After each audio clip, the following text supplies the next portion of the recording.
இறைவா போற்றி. ஏகம்பத்துறை எந்தாய் போற்றி. பாகம் பெண்ணுறு ஆனாய் போற்றி. பராய்த்துறை மேவிய பரனை போற்றி. சிவாப்பள்ளி மேவிய சிவனை போற்றி. போற்றி. இந்தனக்காரமுது ஆனாய் போற்றி. காவாய் கனகத்திரளே போற்றி. கைலை மலையானை போற்றி போற்றி. புலியர் போன் எப்பொழித்த புகழியர் போன் கடல் போற்றி. ஆளிமிசை கல்மிதப்பில் அணைந்தபிரான் அடி போற்றி. வாழி திருநாவலூர் வந்தொண்டர் பதம் போற்றி. உடனவர் மகிமாலீஸ்வரர் முக்கண்ணி அம்மையுடன் முக்கண்ணப்பர் ஈரோடு திருமுறை கழகம் தொண்டர் சீர் சம்பந்த சரணாலய அடிகள் திருவடிகள் வணங்கி இப்பணி செய்ய உடல்நலம் மனவனும் ஞானத்தெளிவை குருவினிடத்திலும் திருவினிடத்தில் விண்ணப்பித்து வகுப்பை தொடங்குவோம். திருஞான சம்பந்தர் தேவாரம் முதல் திருமுறை. திருஞான சம்பந்தர் திருவடிகள் போற்றி. முதல் திருமுறை போற்றி. பதிகை எண் 37வது பதிகம். பதிகம் 37வது பதிகம், 3வது மந்திரம். திருப்பனையூர். திருமுறை எண் 1. திருஞான சம்பந்தர் அருளியது. பதிகை எண் 37. தலம் திருப்பனையூர். மந்திர எண் 3. மந்திரம் 1இல் இறைவன் அணிந்திருக்கிற சடை மேல் அணிந்தது மதி இவைகளெல்லாம் சொன்னார்.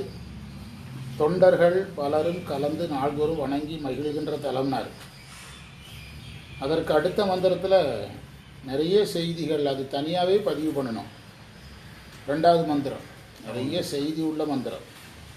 மனம் ஒன்று இணைந்த அடியார்களின் உள்ளத்துள்ளே இருந்து வழிபாட்டை ஏற்பவர் இறைவன். சோலையில் மலர்களில் தேன் இருக்கிறது, வண்டுகள் இருக்கிறது, வண்டுகள் பண்ணோடு பாடுதல்லாம் சொன்னதை நாம் அதை சைவ சித்தாந்தத்தோட இணைச்சி யோகம், அதுபோல் சிவயோக நிலை, அதையெல்லாம் நிறைய பதிவு பண்ணி விட்டுருக்குறோம். அந்த ஒரு மந்திரத்துக்காகவே 10 நிமிஷத்துக்கு மேலே எடுத்தோம். அடுத்த மந்திரத்துக்கு போகிறோம். மந்திரம் 3னுடைய பொருள் அர்ச்சிக்கப்படுகின்ற சிவந்த சடையுடையவர் இறைவன்.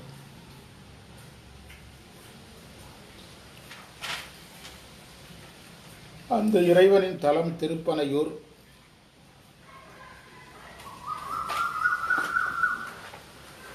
அடியவர்களில் சிலர் என்றும் இருந்து திருவடிகளை பரவி பூசனை செய்து போற்றவும், அடியவர்களில் சிலர் என்றும் இருந்து திருவடிகளை போற்றி பூசனை செய்யவும், பலர் பலகாலும்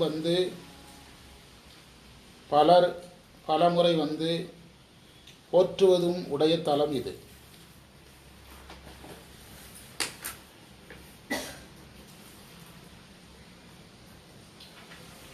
மலரும் பிறை என்ற சொல்லுக்கு வளரும் பிறை என்று அர்த்தம்.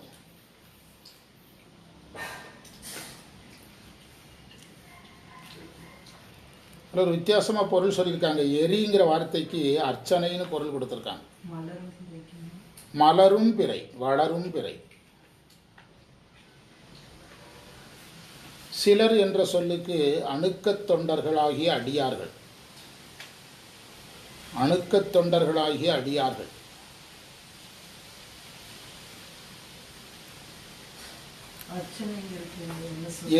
எரின்னு ஒரு வார்த்தை, ஒரே வார்த்தைக்கு அர்ச்சனைன்னு பொருள் போட்டிருக்காங்க. எரி, அர்ச்சனை. பலர் என்ற சொல்லுக்கு வழிபடும் அடியார்கள் என்று பொருள்.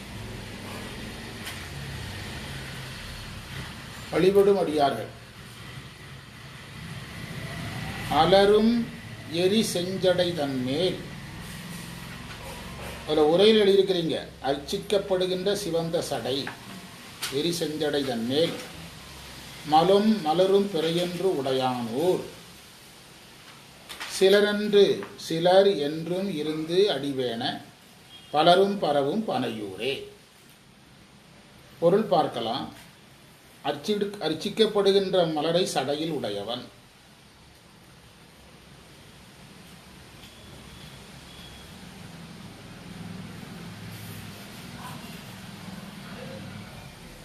இந்த மந்திரம் சரியை கிரியையை மிகுதியாக சொல்லுகிறது.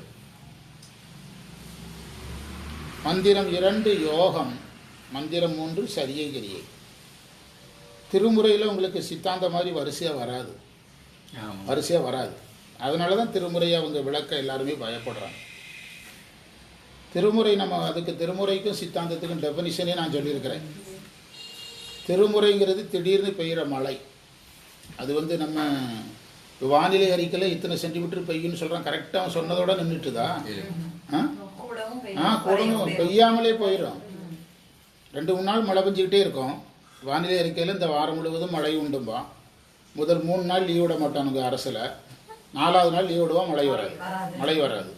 புரியுதா? ஆனால் வானிலை அறிக்கையில் 1 வாரத்துக்கு மழையும்பா. அதாவது மேகத்தினுடைய வருகையை நம்ம என்ன செய்ய முடியாது, வரையறுக்க முடியாது. அதே தான் திருமுறை. அது எதில் சிக்காது? வரையறையில் சிக்காது. இது நம்ம தான் முதல்ல இந்த உதாரணம் சொல்லியிருக்கிறோம். திருமுறைக்கு சித்தாந்தத்துக்கு என்ன வேற்றுமைன்னு கேட்டதுக்கு சொல்லியிருக்கிறோம். சித்தாந்தத்துக்கு உதாரணம் என்னதுன்னா, அணையில் தேக்கப்பட்ட நீர். அது டிஎம்சி 200 டிஎம்சி, 1000 டிஎம்சி, 2000 டிஎம்சின்னு வரையறுத்து என்ன செய்யலாம்? திறந்து விடலாம். திறந்து விட்டுட்டு அடைச்சிக்கிடலாம், திறந்து விடலாம். ஒன்றாம் நூற்பா, 2ஆம் நூற்பா, 3ஆம் நூற்பான்னு ஸ்டெப்பாக சரியை கிரியை யோகம் துரியம் துரியாதீதம்னு வரிசைப்படுத்தலாம். இதுதான் வேறுபாடு. இன்னொரு வேறுபாடை நம்ம வகுப்பில் சொல்லியிருக்கிறோம். அதாவது திருமுறை பயிர், சித்தாந்தம் வேலி அப்படின்னு சொல்லியிருக்கிறோம். நம்ம தான் முதலாக பதிவு பண்ணியிருக்கிறோம். திருமுறை பயிர் போன்றது, சித்தாந்தம் வேலி போன்றது. திருமுறையை பாதுகாக்கிறது என்னது தான்? சித்தாந்தம் தான். பாதுகாக்கிறதுனா என்னதுன்னா, இப்போ நம்முடைய திருமுறை எடுத்துக்கொண்டு வேதாந்திகள் கூட வேறு வேறு பொருள் சொல்கிறாங்க. இப்போ சித்பவானந்த சாமி வேதாந்த பொருள் சொன்னார். அப்போ அதை அப்படி சொல்லக்கூடாதுன்னு பாதுகாத்தது எது? இன்னொரு திருமுறையாக பாதுகாத்தது சித்தாந்தம் தான் பாதுகாத்தது. சித்தாந்த முறையில் அவர் பொருள் சொல்லலை, வேதாந்த முறையில் சொல்கிறாரு. சித்தாந்திகள் அதை படிங்க, இந்த வேதாந்திகள் படிங்க. யாருக்கு பொருந்தாது? பொருந்தாது. அது வேஸ்ட்டுன்னு சொல்ல முடியாது. அவர் அதை எழுதுறதுக்கு படாத பாடுபட்டிருக்கிறாரு, பல வருஷங்களை செலவழிச்சிருக்கிறார். அது பொருள் என்னென்னா, வேதாந்திகள் படிக்கலாம். யாருக்கு அது பொருந்தி வராது?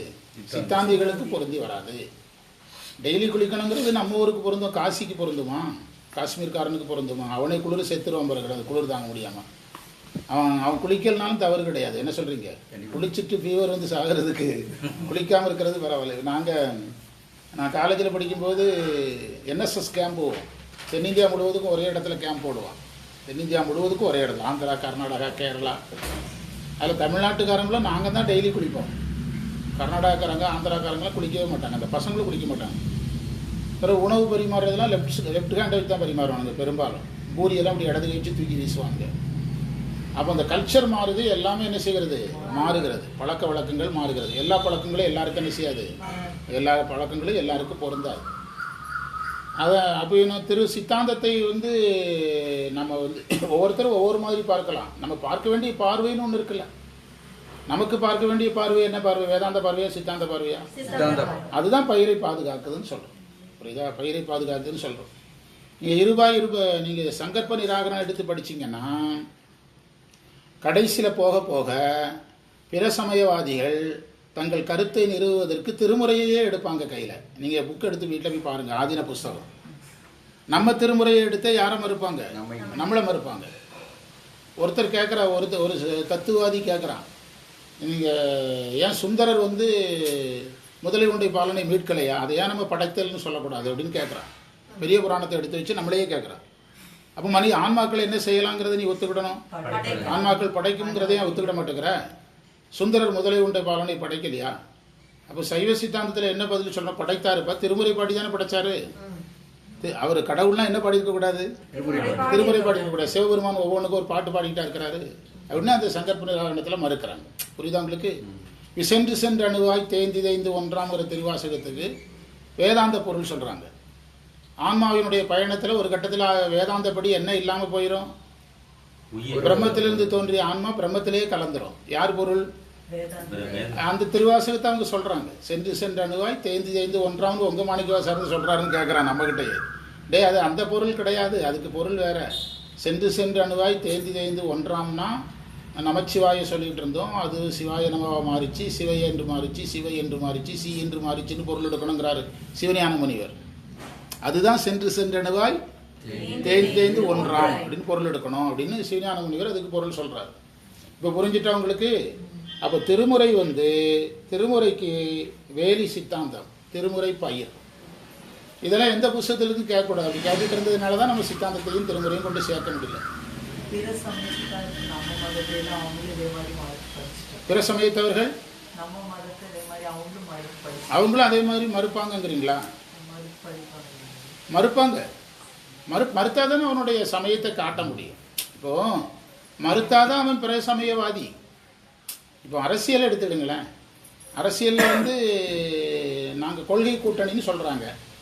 எல்லா கட்சிக்காரங்களும் உலகம் முழுவதும் மட்டும் பாதுகாப்பாக போயிடும். உலகம் முழுவதும் சொல்கிறாங்க. அன்றைக்கி ஒரு கோயிலில் பேசும்போது சொன்னேன், உலகம் முழுவதும் பிரச்சனை இருக்குது, நம்ம மாநிலம் மட்டும்தான் அமைதியாக இருக்குன்னு. அது நம்ம சூழல் கேட்டபடி நம்ம சமயம் பண்ணுற வேலை கெடாமல் கவனமாக இருக்கணும். எவனா சிக்க வச்சிருவான். நம்மகிட்ட வஞ்சகம் கிடையாது, நம்ம எந்த கட்சிக்காரங்களும் கிடையாது. உலகம் முழுவதும் அரசியல்வாதிகள் என்ன செய்கிறாங்க? கொள்கை கூட்டணிங்கிறாங்க. அப்போ எதிர்கட்சிக்காரன் என்ன கேட்குறான்னா, 2 பேருக்கும் ஒரே கொள்கைனா எதுக்கு 2 கட்சி வச்சிருக்கிற? 2 பேருக்கும் ஒரே கொள்கைனா என்ன கட்சி தேவையில்லை? இப்போ கொள்கை வேற இருந்ததுன்னா கட்சி. அதே மாதிரி தான் நீங்கள் சமயம் வேறுங்கும்போது அவன் உயிர் போக வரைக்கும் போராடுவான். நீங்கள் ஐக்கியவாத செய்வர்னா கடைசி ஆள் இருக்க வரைக்கும் நம்மளை எழுத்து பேசுவான். வேதாந்தினா கடைசி ஆள் இருக்க வரைக்கும் யாரை எழுத்து பேசுவான்? நம்மளை எழுத்து பேசுவான். பேசினாதான் அவன் சமயவாதி. கடவுள் மறுப்புக்காரன் 3000 வருமா கடவுள் மறுப்பு பேசிகிட்டே இருக்கிறான். அவனை திருத்திட்டானா? திருமூலர் கூட பேசுகிறாரு கடவுள் மறுப்பை. அவனை எல்லாம் சொல்லி திருத்திட்டானா? இல்லை ஞானசம்பந்தர் வந்தவர் தெரிஞ்சிட்டானா? அல்லது திருநாவுக்கரசர் வந்தவர் தெரிஞ்சிட்டானா? அவன் எதில் தான் நிற்பான்? அதுக்கு பேர் அது என்னதுன்னா, அந்த ஆன்மாவினுடைய பக்குவத்துக்கு உரிய இறைவனை உருவாக்கிய மதம். ஆன்மாவின் பக்குவத்திற்காக அந்த உயிர் ஒரு பக்குவத்தில் அந்த மதத்தில் இருந்து பிறகு அந்த மதத்திலேருந்து இந்த மதம் இருக்குது. அதாவது பரவுவாரையும் உடையார் அப்படி ஒரு பாட்டு இருக்குது. அந்த விரவுவாரையும் உடையார் பரவுவாரையும் உடையார் ஒரு தேவாரம் இருக்குது. அதில் என்ன அர்த்தம்? பழிப்பாரையும் உடையார். அதில் என்ன? அந்த தேவாரம் திட்டுறவனையும் இவரே தான் படைச்சி வச்சிருக்கிறாரு, புகழ்றவனையும் இவனை தான் படைச்சி வச்சிருக்காரு, இவரே தான் படைச்சி வச்சிருக்கிறாருன்னு அந்த தேவாரம் சொல்லுது. ஆமாம், பரவுவாரையும் இவர் தான் படைச்சி வச்சிருக்கிறாரு, சமண பௌத்தரையும் படைச்சது யார் தான்?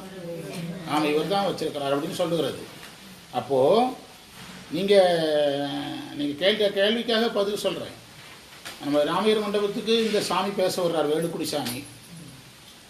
அவர் சிவபெருமானை முடிஞ்ச அளவுக்கு குறை சொல்லி பேசுகிறாரு, முடிஞ்ச அளவுக்கு பெருமாளை உயர்த்தி பேசுகிறாரு. முதன்மை தெய்வம் யார் தாங்கிறாரு? சிவபெருமான் தாங்கிறாரு, பெருமாள் தாங்கிறாரு. நம்மால் முதல் வரிசையில் இருக்கிறவன் டென்ஷனாகி எந்திரிச்சு சண்டையை போடுறான். நான் அவர் நிகழ்ச்சிக்கு போகவே மாட்டேன். புரியுதா? போகலை. ஒரு தடவை என்கிட்ட சொன்னாங்க. நான் சொன்னேன், அவர் என்ன சிவபக்தர்? அவர் பெருமாளை பேசுறது தானே சம்பளம் கொடுத்து கூப்பிட்டு வந்துருக்குறாங்க. அவர் யாரை தான் பேசுவார்? அவர் நல்ல மனுஷன் அப்படின்னு. அவர் வேலையை நீ எதுக்கு அங்கே போன? நீ அங்கே போனது தப்பு.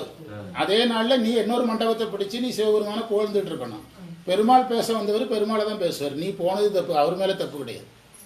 நான் போகாமல் இருந்ததுக்கு பெருமாள் செய்வ வித்தியாசம் கிடையாது. நான் அப்போ வகுப்பில் முத்தியாப்பிள்ளையில் வீட்டில் அங்கங்கே வகுப்பு விடாமல் நாங்கள் எடுப்போம். முதல்ல அவர் வேலுக்குடி ஐயாவுடைய நிகழ்ச்சி நிறைய கேட்டிருக்கிறேன். அவர் வேலையை அவர் செஞ்சார்.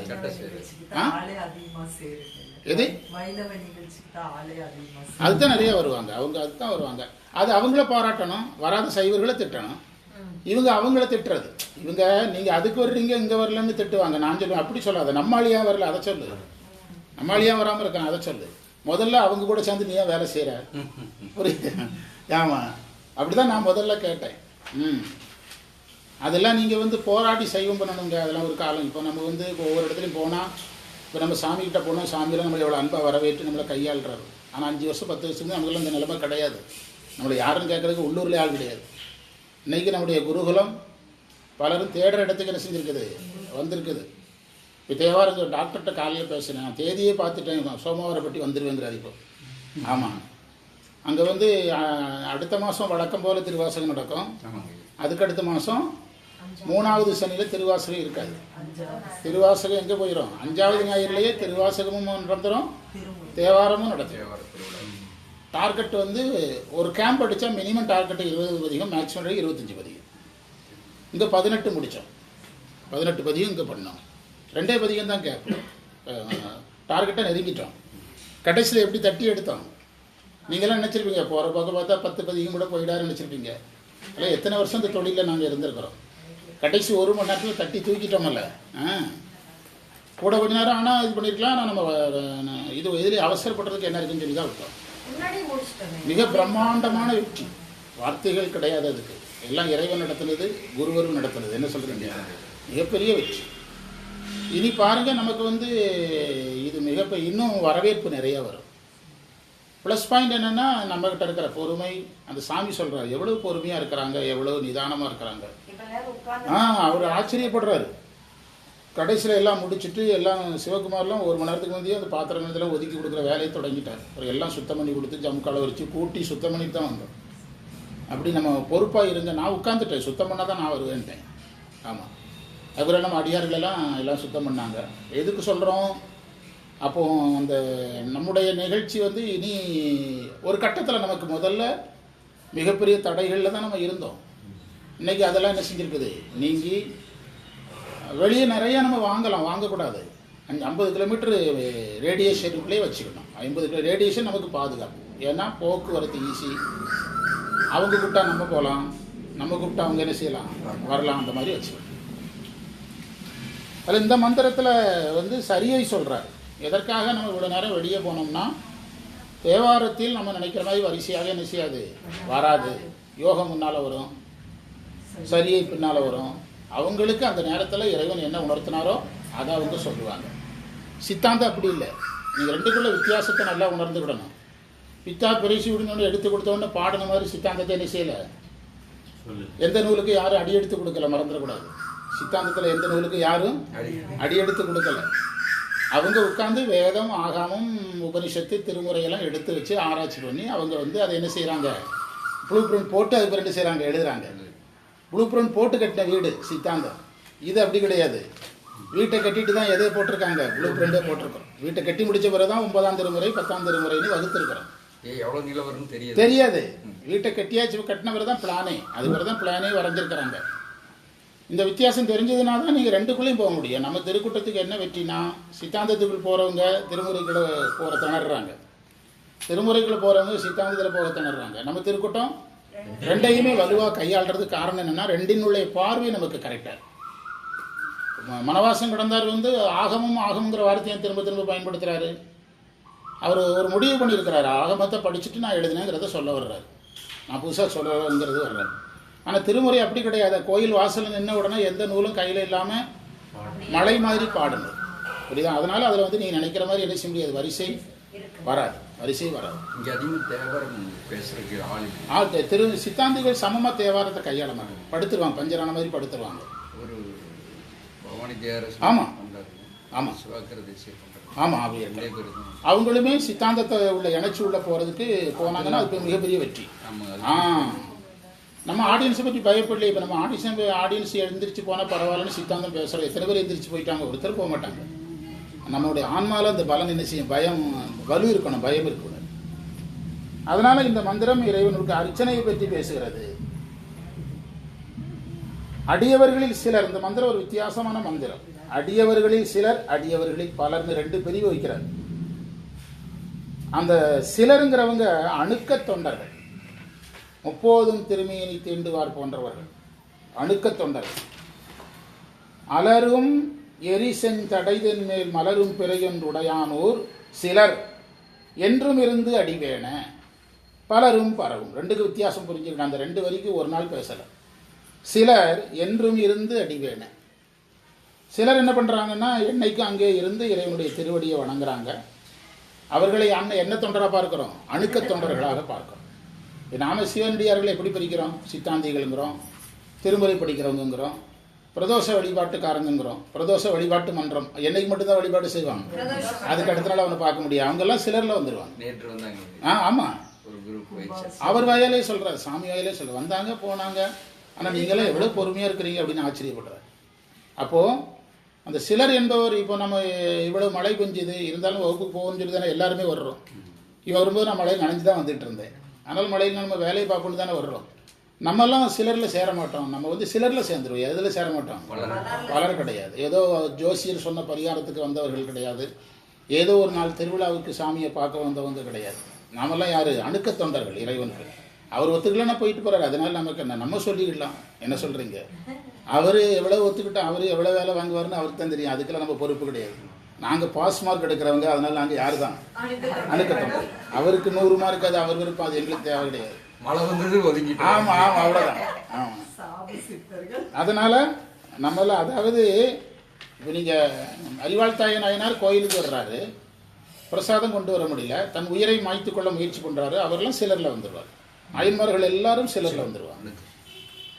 சும்மா ஏதோ ஒரு நேரம் வழிபாடு செய்கிறவங்க, பொதுமக்கள், அது திருவிழாவுக்கு வழிபாடு செய்கிறவங்க, தேர் பார்க்க வர்றவங்க, இந்த மாதிரி ஆட்கள் எல்லாம் இதில் வந்துடுவாங்க.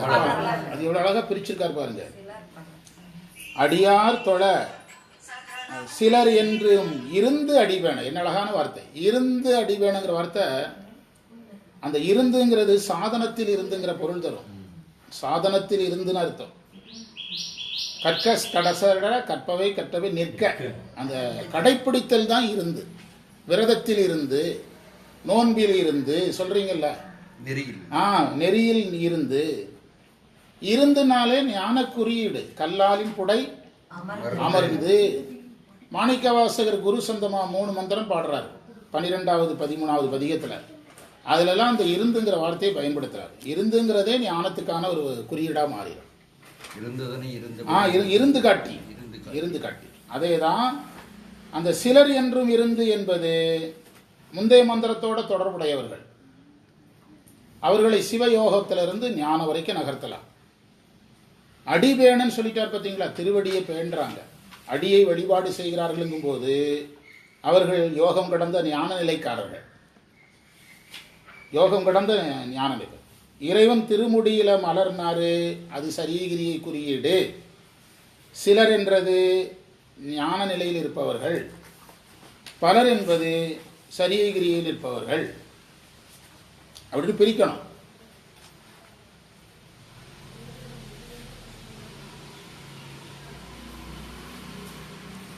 சிலர் பலர் ஆகிய காரணம்னு ஒரு திருக்குறள் இருக்கு. வீட்டில் போய் எடுத்து படிங்க. இந்த வார்த்தை அப்படியே திருக்குறள் இருக்கு. சிலர் பலர் ஆகிய காரணம். நோற்பார் சிலர் நோலாதார் பலர். வள்ளுவர் சொல்றார். நாட்டில் தவம் செய்கிறவன் கொஞ்சம் பேர், தவம் செய்யாதவன் நிறைய பேருங்கிறார்.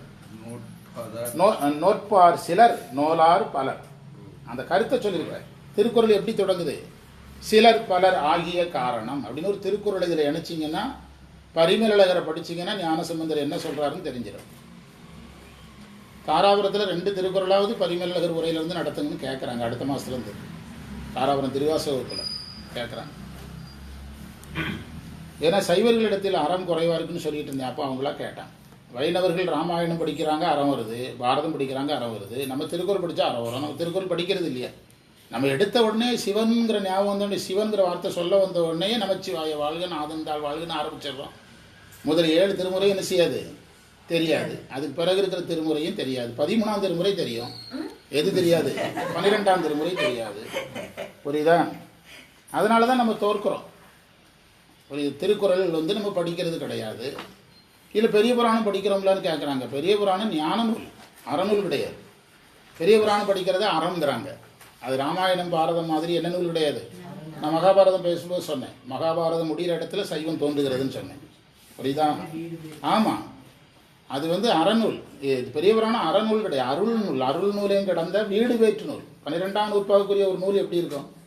அதை நீங்கள் அறநூலாக நினச்சிங்கன்னா அதை நீங்கள் படித்தாலும் புரிய முடியுமா உங்களால்? இப்போ பிள்ளைக்கறி வச்சாருன்னு படிக்கலாம், பாடலாம். பிள்ளைக்கறி வச்சு கொடுப்போமா நாம்? அது நடக்கக்கூடிய வேலையா அதெல்லாம்? மந்திரம் 4வது மந்திரத்துக்கான பொருளை சொல்கிறோம். கரைகளை மோதுதல் உடைய, அதாவது பொருள் இதுதான். கடலில் தோன்றிய நஞ்சை உண்டவர், அதான் பொருள். கடலில் தோன்றிய நஞ்சை உண்டவர். அதுக்கு கரை கடல் எல்லாம் ஞானசம்பந்தர் வர்ணனையோட அழகாக சொல்றார். அது அந்த கரைகளை மோதுதல் செய்யும் கடல்ங்கிறது, அதுலேயும் கூட ஒரு அர்த்தம் இருக்கு. நேற்று பேசின திருவாசகத்தை பார்த்தீங்கன்னா அந்த அர்த்தத்தை கண்டுபிடிச்சிடலாம். என்னதுன்னா, முன்னீர் கடல் விஷத்தை உண்டாய்னு சொல்றார். முன்னீர் கடல் விஷத்தை உண்டாய் கருணாகரனேன்னு சொல்றார். அதில் பண்டிதமணி சொல்றாரு. அதில் பதிவு பண்ணியிருக்கோம். அவர் சொல்றாரு, பாம்பு விஷம் பாம்பு கடிச்சவன் மட்டும்தான் கொல்லும், ஆனால் இந்த கடல் விஷம் எல்லாரையும் கொல்லுது. அதனால தான் இது எல்லாரையும் கொல்லுங்கிறதுனால தான் என்ன விஷம்னாராம்? முன்னீர் கடலில் தோன்றின விஷம்னாராம். அதே மாதிரி தான் ஞானசம்பந்தரும்.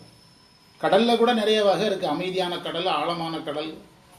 திருச்செந்தூர் கடல் உள்வாங்க அடிக்கடி. இப்போ சமீபத்தில் நிறைய பல அடி உள்ளே போயிடுச்சு. கும்பாபிஷேக நேரத்தில் பின்னால் நோக்கி போயிடுச்சு. இது அடிக்கடி போகும். திருச்செந்தூர் கோயிலுக்கு மண்டல பூஜைக்குள்ளே நம்ம டீம் போகிறோம். ஆகஸ்ட் 9 யாராவது வர்றதா இருந்தால் முதல்ல சொல்லி பதிவு பண்ணிடுங்க. அது பிறகு கடைசி நேரத்தில் மண்டல பூஜைக்குள்ளே இந்த வெள்ளிக்கிழமை நாங்கள் ஒரு 4 பேர் போகிறோம். மண்டல பூஜைக்கு வருவோம்னு சொல்லிட்டு வந்துடுவோம். தூத்துக்குடியிலே எனக்கு சொற்பொழிவு. திருச்செந்தூர் சாமி கும்பிட்டுட்டு தூத்துக்குடி போயிட்டு ரிட்டர்ன் ஆகி வந்துடலாம்.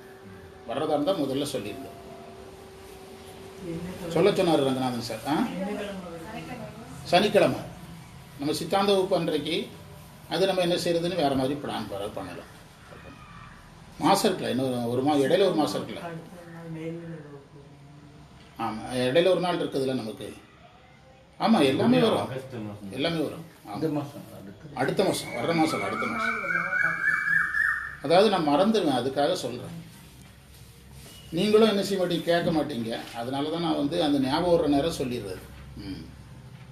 அந்த கடலில் தோன்றிய விடத்தை உண்டாருங்கிறத அடைமொழியோடு சொன்னது அதனால தான்.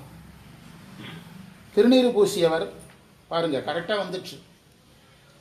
ஞானத்தை எல்லாம் கையில் எடுத்தவங்கள யார் வந்தால் குரு வரணும்ல, அப்படின்னா அதான் திருநீறு பூசியவர்.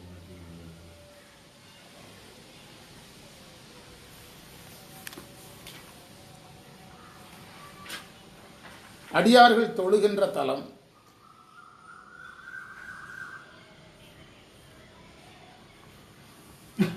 மன்னர்கள் புகழ்கின்ற தலம்,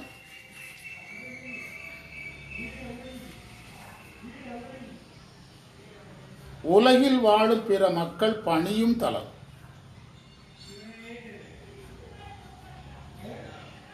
குறிப்புரை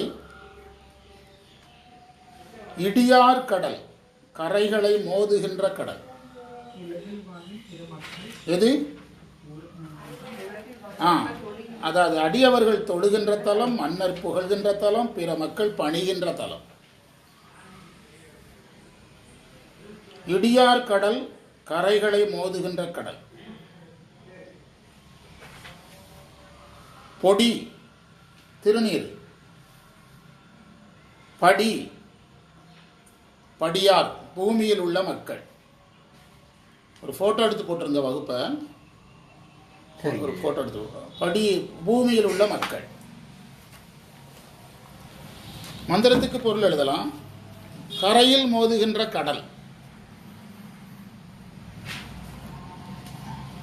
கரையில் மோதுகின்ற கடல். அது கடலினுடைய வேகமே நஞ்சினுடைய வேகத்தை குறிக்கக்கூடிய வார்த்தை. அப்படி பொருள் புரிஞ்சுவிடணும். கடலினுடைய வேகத்தையே எதனுடைய வேகமாக எடுக்கணும்? நஞ்சினுடைய வேகமாக எடுக்கணும்.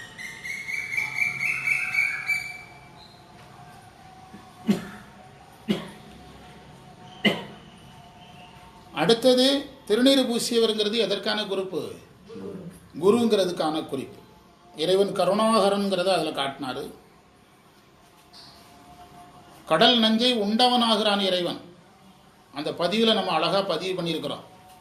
ஒரு பொருளால் நமக்கு ஆபத்துனா நம்ம தூக்கி வீச தானே பார்ப்போம். அவர் என்ன செய்கிறாரு? முடிஞ்ச இப்போ ஒரு பாம் இருக்குதுன்னு தெரிஞ்சால் பாம்பை என்ன செய்யுது? இருக்கிற முடிஞ்ச அளவுக்கு டிஸ்டன்ஸு கொண்டு போகிறோம். இவர் பாம்பை என்ன செய்கிறார்? தூக்கி உள்ளே போட்டுக்கிட்டார். அதுதான் அதில் உண்டு அமுது செய்தாயின்ங்கிறது இறைவனுடைய. அதனால தான் கருணாகரனா. அதனால் அப்படிப்பட்ட தலம் திருநீறு பூசிய குரு என்பதற்கு குறிப்பு. இது குரு கட்டாயம் வர வேண்டிய இடம். ஏன்னா 2வது மந்திரம் 3வது மந்திரம் இந்த யோகம் ஞானம் சம்மந்தப்பட்டிருக்கிறதுனால, 4 மார்க்கங்களும் சம்மந்தப்பட்டிருக்கிறதுனால குருவினுடைய குறிப்பு கட்டாயம் வரும். அடியவர்கள் தொழ என்று ஏன் தனியாக சொன்னார்னா, அடியவர் என்ற சொல்லுக்கு பணி செய்பவர்னு அர்த்தம். அந்த சிலருங்கிறதுக்கு என்ன பொருள் சொன்னாங்க? மந்திரம் 3ல் அணுக்க தொண்டர்னு தான் சொன்னாங்க. அடியவர்னா பணி செய்பவர். சிவன் மேல் அன்புடையவர் வேற, சிவனுக்கு பணி செய்பவர் வேற. அன்பு மட்டுமே உடையவர்கள் வேறு, பணி மட்டுமே உடையவர்கள் வேறு. அன்பும் பணியும் உடையவர்கள் தான் சரியான அடியார்கள். சரியான அடியார்கள். வெறும் அன்பு உடையவர்களுடைய பக்தி வந்து பெரிய போற்றுதலுக்குரியது கிடையாது. வெறும் அன்புடையவர்கள், இப்போ ஒருத்தன் ரோட்டில் மயங்கி விழுந்துடுறான், நமக்கு அந்த உயிர் மேல் வள்ளலார் சொல்லிட்டாருங்கிறதுக்காக அவன் மேலே வந்து அன்பு வருது, நம்ம பக்கத்தில் போய் பார்க்குறோம், அவனுக்காக இறக்கப்படுறோம், கண்ணீர் வடிக்கிறோம். அவனுக்கு என்ன லாபம்? அவனுக்கு தேவை இப்போ மயக்கம் தெளிகிறதுக்கு தண்ணி ஊற்றணும், ஒரு சோடா வாங்கி கொடுக்கணும், அவனை ஒரு ஆம்புலன்ஸில் கொண்டு சேர்க்கணும், படி தான் அடுத்தது வேணும். அவன் மேலே அன்பு இருந்து என்ன பிரயோஜனம்? பிச்சைக்காரன் வந்து பிச்சை கேட்டான்னா அவன் மேலே இறக்கமாக பார்த்தாலே பாவமாக இருக்குது, இப்படி மெலிஞ்சு போயிருக்கிற அப்படின்னு சொல்கிறதுனால அவனுக்கு என்ன பிரயோஜனம்? சாப்பிடவே இல்லையா 3 நாளாக சாப்பிடலீங்க, என்னடா இப்படி சொல்கிறேன், சரி பரவாயில்ல, சரி போயிட்டு வா அப்படின்னு அவனுக்கு எப்படி இருக்கா? இதுதான் அன்பு. பணி எங்கே வருது? கொடுக்கும்போது தான் வருது. சைவத்தை நீங்கள் அப்படியே பொறுத்துனீங்கன்னா தெரியும். சைவத்தில் அன்பர்கள் வந்து பெரிய பாராட்டுதலுக்குரியவர்கள் கிடையாது, மறந்துடாதீங்க. யார் தான் பாராட்ட உரியவர்? பணி செய்பவர் தான் பாராட்ட உரியவர். எங்கள் அம்மாவால் அன்பு இருக்குதுன்னு சொல்கிறது வேறு, எங்கள் அம்மாவை நான் எங்கள் வீட்டில் வச்சு பார்க்குறேன்னு சொல்கிறது வேறு. மாதத்தில் ஒரு நாள் எங்கள் அம்மாவை போய் பார்த்துட்டு வந்துடுவேன் சார், எங்கள் அம்மா சாப்பிட்றதுலாம் வாங்கி கொடுத்துருவேன், அதனால் என்ன ஆகிற போகுது? இப்போ எங்கள் அம்மா எங்கள் வீட்டிலேருந்து பார்த்தாங்க, எங்கள் லட்சுமி பக்கத்தில் போனால் எங்கள் அம்மாவுக்கு அடையாளம் தெரியாது. 6 மாதத்துக்கு ஒரு எங்கள் தம்பி பஞ்சாதிலாம் வந்ததே கிடையாது. சொந்தக்காரங்க யாராவது வந்துட்டால் கரெக்டாக அடையாளம் சொல்லும். என் பையன் பக்கத்தில் நிற்பான், பேர் தெரியாது. 6 மாதத்துக்கு ஒரு தடவை, 6 வருஷத்துக்கு ஒரு தடவை எவனா ஒருத்தன் வருவான், கரெக்டாக பேரை சொல்லும். ஏன்னா அவங்க நினைப்புள்ளே எங்கே இருக்கும்? வராதவங்க மேலே தான் இருக்கும். ஆனால் எங்கள் லட்சுமியெல்லாம் அதை கண்டுக்கிடவே கிடையாது. ஆனால் எங்கள் அண்ணியெல்லாம் பயங்கரமாக சண்டை போடும். நான் சாப்பாடு கொடுத்துட்டு இருக்கிறேன், என் பேரை சொல்ல மாட்டேங்குது, சண்டை போடுவாங்க. அது ஒரு பெரியவங்களை பார்க்குறதுலே 2 இருக்குது. 6 மாதத்துக்கு ஒரு தடவை 2 பிஸ்கட்டை வாங்கிட்டு 1 கிலோ ஆப்பிள் பழத்தை வாங்கிட்டு போய் பார்த்துட்டு வர்றது அன்பில் தான் சேரும். அவங்களையே நம்ம கூட இருந்து பார்த்து, அவங்களுக்கு உணவு பார்த்து, நம்ம இவர் இருக்கிறார்ல, நம்ம தம்பி உங்கள் ஊர் பக்கத்தில் இருக்கிறார்ல, அப்பாவை பார்க்குறாருல, வீட்டில் வச்சு பார்க்குறாருல, வெள்ளியங்கிரியில் அவங்க அப்பாவுக்காகவே வாழ்க்கையை செலவழிச்சுட்டு உட்காந்துருக்காரு. அது பணி சேருது, அன்பும் பணியும் சேர்ந்தது. நீங்கள் ஃப்ரீயாகவே இருந்தாலும் அதுக்கு ஆயா போட்டுறீங்க, சம்பளத்துக்கு நர்ஸு போட்டுறீங்கல்ல, அது பணியில் சேராது. நீங்கள் செஞ்சால் தான் இதில் சேரும், பணியில் சேராது, அன்பில் சேரும். அதெல்லாம் நீங்கள் நினைக்கிற மேலாம் கிடையாது சார். அது வந்து பேயிங் ஹாஸ்டலில் எங்கள் அப்பா இருக்கிறாங்க, பணமெல்லாம் கரெக்டாக கொடுத்துரு, டே பணம் கொடுக்குறது இருக்கிறடான்னு. அங்கே அன்பு அவருக்கு தேவை என்னது? உன் கையால் சாப்பிடணும், உன்னுடைய கையால் பணி செய்யணும். நம்ம வீடுகள்லையும் தாய்மார்களை பரிமாறுறாங்க, நம்ம வேலைக்காரங்களை வச்சு பரிமாற தெரியாமலாம் இருக்கும். நீங்கள் இப்படியே இதை மட்டுமே ஒரு நாள் முழுதும் பேசலாம். இப்படி யோசிச்சிங்கன்னா தான் சமயம்னா என்னதுன்னு புரியும். சமயத்தில் பெரும்பாலும் யாராக தான் இருக்கிறாங்க?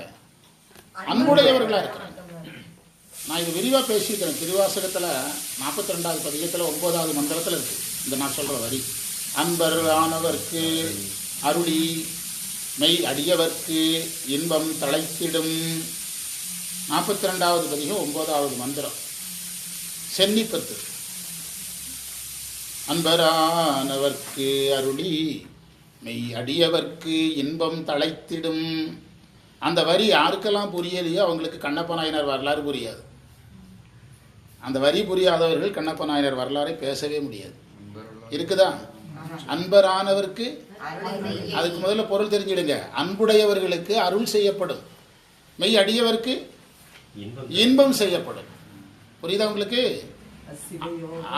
அன்பு காட்டுபவர்களுக்கெல்லாம் அருள் வழங்கப்படும். ஞானமோ மோட்சமோ கிடையாது. ஆனால் பணி செய்பவர்களுக்கு என்ன வழங்கப்படும்? இன்பம் வழங்கப்படும் அப்படின்னு மாணிக்கவாசகர் எழுதுகிறார். கண்ணப்ப நாயனாருக்கு வந்து 2மே இருந்தது, அன்பும் இருந்தது, பணியும் இருந்தது. அதான் கண்ணப்ப நாயனாருக்குடைய தனிச்சிறப்பு.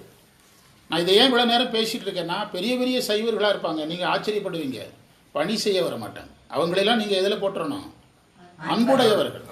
ஆமாம், அப்பாவை பார்க்கறதுக்கு சம்பளத்துக்கு ஆள் போட்டிருக்கிற மாதிரி, அப்பாவை அம்மாவை பார்க்குறதுக்கு சம்பளத்துக்கு ஆள் போடுறது, அப்பா அம்மாவை மாதத்தில் ஒரு நாள் வந்து பார்க்குறது, ஒரு பெருமையாக சொல்கிறது, பணம் அனுப்பிடுறது. இப்போ எங்கள் அம்மாவே எடுத்துடுங்களேன், எங்கள் வீட்டில் இருந்தாங்க, எங்கள் தம்பி 2 பேரும் செலவுக்கு பணம் கொடுத்தாங்க. நாங்கள் எதில் இருந்தோம், அவங்க எதில் இருந்தோம், புரியுதா? நாங்கள் அன்பிலையும் பணியிலே இருந்தோம், அவங்க அன்பில் இருந்தாங்க, புரியுதா? இதுதான் சாமி நிலையிலேயே இதுதான். அதைத்தான் அவர் பிரித்தார். அடியவர்னா யார்? பணி செய்பவர். அடிமை தான் அடியவர். அன்பர் அடிமை கிடையாது. ஆமா, 2க்கும் வேறுபாடு இருக்குது. அன்புடையவர் வந்து அந்த வரி எனக்கு ரொம்ப பெரிய ஆச்சரியத்தை கொடுத்தது. அதுக்காக உரை படிக்க போவது தண்டபாணி தேசிகர் சொல்றாரு. அந்த வரிக்கு பொருள் சொல்லும்போது, அன்புடையவர்களுக்கு முனைப்பு இருக்கும், பணி செய்பவர்களுக்கு முனைப்பு இருக்காது. முனைப்பு இருப்பதனால் இறைவனை அடைய முடியாது. அவர்களுக்கு முனைப்பு இல்லாதனால் இறைவனை அடைவார்னு எழுதுறாரு. அது இறங்கி வேலை செய்யணுங்க. ஆமா, சில பேர் கூச்சப்படுறாங்க. ஆமா, ஒரு டம்ளர் இருந்து எடுக்க கூச்சப்படுவாங்க. ஒரு கூட்டணும் அப்படின்னு. இப்போ நானெல்லாம் எந்த வேலைனாலும் செய்வேன். அதே மாதிரி எங்கனாலும் ஆளா தரையில உட்கார சாப்பிட்டதெல்லாம் எடுக்கணும். ஆமா, ரொம்ப யோசிப்பாங்க. யோசிக்கவே கூடாது. அதாங்க, அதுவும் அந்த பக்குவ நிலைக்கு வரல. முனைப்பு இருக்கு, அன்பு இருக்கு, அன்பு இருக்குது. ஆமா, இப்போ நம்ம கூட்ட போகும்போது என்ன சொன்னாங்க அந்த கோயில்ல, வேலைக்கு ஆள் இருக்குன்னாங்க. அந்த சாமி சொன்னாரு, ஆள் இருக்கட்டும், நாங்க எங்க வேலை செஞ்சுட்டு பிளேட்ல எடுக்கிறப்ப ஒரு அம்மா நீங்க எடுத்து அந்த அம்மான்றது அப்படி. அவங்களும் இப்போ எனக்கெல்லாம் இந்த ஹோட்டல்ல டேபிள் துடைக்கிறாங்க பாருங்க, அவங்களும் பார்த்தா சங்கடமாக. அவங்களும் மனிதர்கள் தான். ஏன் அதே நம்ம தட்டை ஹோட்டலாக இருந்தால் நம்ம கழுவி வச்சுட்டா என்ன வந்துடும், நம்மளே நம்ம இலையை கொண்டு எடுத்து போட்டால் என்ன வந்து அப்படி யோசிப்பேன். அதில் என்ன கொடுமைன்னா வயசானவங்களும் அந்த வேலைக்கு போட்டுப்பானுங்க. அதெல்லாம் பெரிய கொடுங்க பாவம். அவங்களுக்கே காசு கொடுக்கணும். யாருக்கு தான் நம்ம கொடுக்குறோம்? முறைப்படி அவங்களுக்கு கொடுக்கணும். இது நீங்க இப்படியே இதோ ஒரு நாள் கருத்தரங்கு பண்ணலாம். அன்பு பணி அப்படிங்கிற மாதிரி இல்லை, வீட்டிலிருந்து வரணுங்க. வீட்டிலிருந்து வரும். இப்போ நம்ம கோயிலே முதல்ல வகுப்பு நடக்கும்போது வெள்ளிக்கிழமை வகுப்புனா வியாழக்கிழமை கோயில் கழுவுவாங்க. இதே கோயில் இப்போ வந்து அதுக்கான கட்டமைப்பு அந்த சூழல்லாம் மாறிட்டு, பெரிய பெரிய ஞானிகள் பாதி வந்தது முக்கால் வந்ததெல்லாம் நம்மக்கிட்ட கொஞ்சம் இருந்தது. அதெல்லாம் பேசுவாங்க. அப்படி இது என்ன கோயில் கழுவுறதுக்கு நம்ம போகலாமா, நம்ம கௌரவம் என்ன ஆகுறது? அப்போ நான் சொன்னேன், பாதி வந்தது முக்கால் வந்ததெல்லாம் அப்படி தான் இருக்கும். நீங்கள் என்ன செய்யுங்க, உங்கள் வேலையை பாருங்கள் அப்படின்னு சொல்லி எல்லாரும் வேலை செஞ்சாங்க. புரியுதா? இந்த இடம் உங்களுக்கு புரியுதான்னு பாருங்கள். எது முக்கியம்? அன்பு. அன்பு எல்லாரும் பண்ணுவார்கள். ஒரு தாய்க்கு அன்புடைய மகன் தேவையில்லை, பணி செய்யும் மகன் தேவை. பணத்தை கொடுக்குற அன்புடையவனாக இருந்தாலும் அரசாங்கத்திலேருந்து கூட பென்ஷனாக வரும். பணி நீங்கள் வந்து ஹோம்லேயே கொண்டு ஓல்டேஜ் ஹோமில் கொண்டு விட்டால் கூட அவங்க வேலையை அவங்க செய்யலைன்னா வீட்டுக்கு அனுப்பிடுவான். ஓல்டேஜ் ஹோமில், அதாவது பேமெண்ட் ஹோமில், அது சர்வீஸ் ஹோமில் வந்து வச்சு பார்ப்பாங்க. பேமெண்ட் ஹோம் இருக்குது பாருங்க, அங்கே வந்து அவங்க வேலையை அவங்க பார்த்துக்கிட மாட்டாங்கன்னா உங்களுக்கு ஃபோன் வந்துடும், நீங்கள் கூப்பிட்டு வந்துடணும். புரியுதா? ஆமாம். அப்போ அதே தான் நீங்கள் சாமி நிலைக்கும் வரணும். யார் வேணாலும் அன்பாக இருக்கலாம். சாமி அவங்கள பெருசாக எடுக்கிறதில்ல. ஆனால் யார் தான் அவருக்கு வேணும்? பணி செய்ய. அதனால தான் அப்பர் என்ன அடித்தார்? தன் கடன் அடியேனையும் தாங்குதல், என் கடன் பணி செய்து கிடப்பதே அப்படின்னார். என் கடன் கடமை. அன்பு காட்டுவது கடமையே கிடையாது. அன்பு காட்டுவது இயல்பு. அது உயிர்களுடைய இயல்பு. விலங்குகள் கூட ஒன்றுக்கு ஒன்று அன்பு காட்டுது. எறும்பு சாரை சாரையாக போகும்போது பக்கத்தில் போய் பாருங்கள், ரெண்டும் நேருக்கு நேர் முட்டி கொஞ்ச நேரம் பேசிட்டு தான் போகும். ரெண்டும் நேருக்கு நேர் முட்டும், அது ரெண்டும் பேசிக்கிற நேரம், அது பேசிட்டு தான் அதுக்கு போகும். அன்புங்கிறது உயிர்களுடைய நேச்சர். சூரியனுடைய ஒளி சூரியனுடைய டியூட்டி கிடையாது, அது அதனுடைய நேச்சர். புரியுதா? அதே மாதிரி ஆனால் ஒளி பணிங்கிறது எதில் வராது? நேச்சரில் வராது. அதையும் கடந்த ஒரு நிலை. அதைத்தான் ஞானசம்பந்தர் இவ்வளவு பெரிய அழகாக எவ்வளோ அழகாக வச்சாரு. அடியார் தொழ அடியார்கள் தொழுகிறார்கள், தொழுதகை துன்பம். இப்போதான் நம்ம இந்த அம்மா பேசினாங்க, குழந்தையம்மாள். குழந்தையம்மாளுக்கு தான் அந்த தொழுதல் வணங்குதல்ங்கிறது வந்தது. தலையால் வணங்குதல், கையால் தொழுதல் என்பது வந்தது. அடியார் தொழ பணி செய்பவர்கள் தொழுகிறார்கள், மன்னர்கள் புகழ்கிறார்கள்ங்கிறார். மன்னர்கள் புகழ்கிறார்கள் சொல்றார். அவர் காலங்களில் மன்னர்கள் இருந்த காலம் தானே. மன்னர்கள் புகழ்கிறார்கள் என்பது என்ன சொல்ல வருகிறதுனா, ஒன்று அக்கால மன்னர்கள் சைவ நெறியில் நின்றது, அது ஒன்று. இரண்டாவது, மன்னர்களே தொழுகிறார்கள், நீங்க தொழுக என்று நமக்கு ஒரு பாடம். இப்படி அதை விரிச்சு கொண்டே போகலாம். புரியுதா? அன்றைக்கு சைவர்கள் முன்னுதாரணமாக மன்னர்கள்லாம் இருந்திருக்காங்கிறது. அடுத்து கடைசியில் வர்றவங்க நம்ம பிரதோஷ வழிபாட்டுக்காரங்க. நம்மளே அதில் வச்சுக்கிடலாம், நம்மளை நாமையே உயர்த்தி ரேங்க் போட்டுக்கிட்டு. படியார் பணியும் பனையூரே. படியார்னு என்ன அர்த்தம்னா, பிற மக்கள் பணியும் திருப்பனையூர். பிற மக்கள்கிட்ட படியார்னா உலகத்தில் வாழக்கூடிய சராசரி மனிதர்கள். திருவிழாவுக்கு வர்றவங்க, பூஜை நேரத்துக்கு வராமல் அன்னதான நேரத்துக்கு வர்றதை தப்பு சொல்லக்கூடாது. அன்னதானத்துக்காக வர்றாங்கல்ல, அதுக்கே ரொம்ப யோகம் வரணும் சார். அன்னதானத்துக்கு வர்றதுக்கே ஒரு யோகம் வரணும்.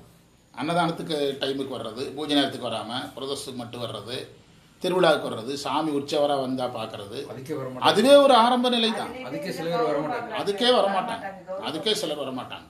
அன்னதானத்தில் போய் சாப்பிட்றதா நினைப்பாங்க. நம்ம சாப்பிடுறோம். கோயிலில் போய் சாப்பிட்றதா யோசிப்பாங்க. இப்போ அவங்க ரொம்ப முனைப்பு இருக்குங்க. ஆமாம், முனைப்பு. நீங்கள் நான் சொன்னது, நான் இவ்வளோ நேரம் பேசினது காரணம், பணி செய்பவர்களுக்கு முனைப்பு போகும், பணி செய்யாதவர்களுக்கு என்ன போகாது, முனைப்பு போகாது. தெரிஞ்சிடுங்க, நல்லா தெரிஞ்சிடுங்க. அது நீங்கள் சொல்லுவீங்களே, ஆமாம், ஜீன்ஸ் பேட்டை துவைக்கிற மாதிரி துவைச்சா ஆமாம், சரியாயிடும். சரியாயிடும். அதுக்கு பிறகு இறைவன் வந்து அவனுக்கு நிறைய தடைகள்லாம் வரும்போது அவன் உள்ளே வர ரெடி பண்ணுவான். ஆனால் அன்னைக்கு உடம்பு சூளை காலம்லாம் ஒத்துழைக்கணும்ல, அன்னைக்கு எல்லாம் ஒத்துழைக்கணும்ல. நீங்கள் நடக்கவே முடியாமனவரை தம்பி யாத்திரை போகிறதா சொல்லுங்கன்னா அவனை எவன் சமந்துட்டு அலையிறது. அதுக்கு தான் நம்ம பிறந்தவன். அவனை யாத்திரை போட்டு விடு. கூப்பிடும்போது 5 வருஷத்துக்கு வந்து நல்லா தெம்பாக இருக்கும்போது கூப்பிட்டா என்ன செஞ்சிருப்பான், ஏகப்பட்ட வேலை இருக்கும்பா, உண்டா இல்லையா? அதே தான் ஒரு அற்புதமான மந்திரம். இந்த ஒரு பதிகத்தை ஒரு நாள் கருத்தரங்கு பண்ணுறேன். நாம் இந்த இதில் தேவார அறிமுகம் எடுத்ததே பெரிய வெற்றி. அந்த அந்த அறிமுக உரைகளை சரியாக கேட்டாலே அந்த பதிகத்துக்குள்ளே போகிற வேகம் நமக்கு என்ன செஞ்சிடும், வந்துடும். நல்ல சிறப்பான முயற்சி. அதில் சேஞ்சுக்கு ஒன்றுமே கிடையாது. என்ன இந்த ஐடியா மட்டும் நம்ம கரெக்டாக பண்ண போகிறோம். இனிமேல் என்னதுன்னா, எடுத்தோடனே 10 பேர் பேசிடுவாங்க, 10 பதிகம் பாடுவோம். அதுக்கு ஒரு 10 பேர் பேசுவாங்க, 10 பதிகம் பாடுவோம். அப்படி போட்டுருவோம். ஆமாம், இவங்க எந்திரிச்சு மாற்றி மாற்றி ரன்னிங்கில் அடித்து தூக்கிடலாம். ரன்னிங்கில் அடித்து இல்லைங்க, 2 மணிக்கு இருந்தால் கரெக்டாக. ஆமாம், மைக்கில் நிறைய செட் பண்ணிக்கலாம். அதெல்லாம் முதலே செட் பண்ணி வச்சிடணும். பாடுறவங்களுடைய டீம். ஆமாம் ஆமாம், பேசுகிறவங்க. ஆமாம் டீம். ஆமாம். அப்படி போட்டு சோமவார பட்டியில் நம்ம வந்து 10 மணிக்கு முதல்ல 10:30 நான் தொடங்கிட்டு இருந்தேன். நான் வரவே லேட்டாக தான் வருவேன். 10 மணிக்கு திருவாசகம் தொடங்கிறோம். 11 மணிக்குள்ள திருவாசகம் கிளியர் ஆயிடும். 11லேருந்து 3:45 தேவாரம் கிளியர் ஆயிடும். சரியா? ஏன்னா அவங்களுக்கு நிறைய வேலை இருக்குது. 2 நாள் வேலை செய்ய முடியாது. பொருளாதாரம் கூட 2வது. 2 நாள் வேலை செய்யணும். நம்ம பாட்டுக்கு நம்ம போகிறது பெருசு கிடையாது. அதுக்காக அதையெல்லாம் படிப்படியாக நீங்கள் கேட்டு தெரிஞ்சுக்கிடுங்க. உங்களுக்கு நமக்கு பெரிய யோகம். தேவாரத்தை இந்த ஸ்பீடில் அனுபவிக்கிறது பெரிய யோகம். இன்னொன்று, இன்றைக்கி தேவாரத்தை சொல்கிறவங்க நிறைய இருக்கலாம்.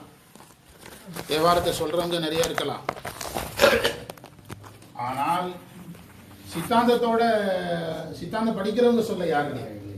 இப்போ நம்ம நேற்று உட்காந்துருந்தோம்னா அது